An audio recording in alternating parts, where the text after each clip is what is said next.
Welcome to Burlap Teachers. Enjoy the video. In this video, I will explain how to set up a stop loss on Robinhood. First, open your Robinhood app and navigate to the specific stock or ETF you want to manage. A stop loss order is a crucial tool for risk management, designed to automatically sell your shares if the price drops to a predetermined level. This helps protect your capital from significant downturns. Let's dive into the steps.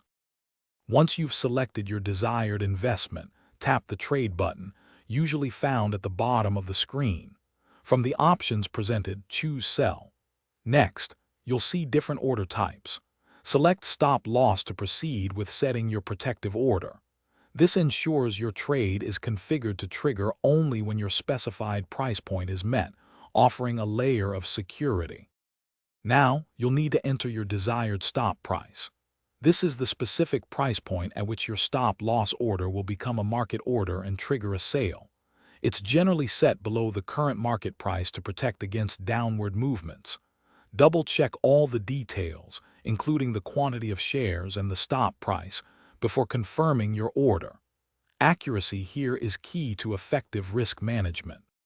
It's important to remember that a stop-loss order does not guarantee an exact execution price. In fast-moving or volatile markets, your order might be filled at a price slightly different from your stop price, known as slippage.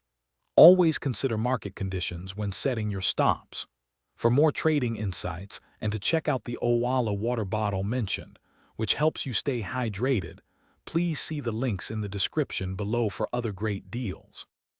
Thanks for watching. Consider subscribing if this video helped you.